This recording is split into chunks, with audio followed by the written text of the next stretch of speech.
pwesto namin. Yan. Yung sasakyan ng aking isa sa mga anak, babae. Tapos isang sasakyan ng aking panganay. Nagka-camping kami. Yan. Ito naman sa aking kaibigan na si Benji Australia. Yung iba, duty.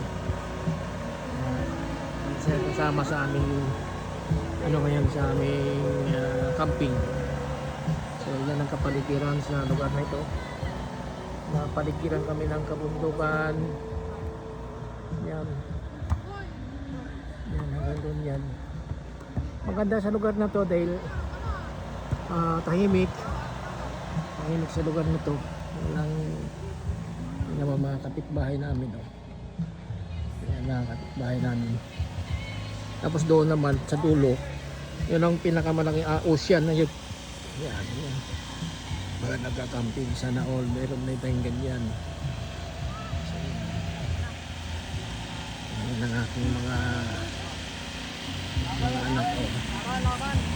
Pero bayong!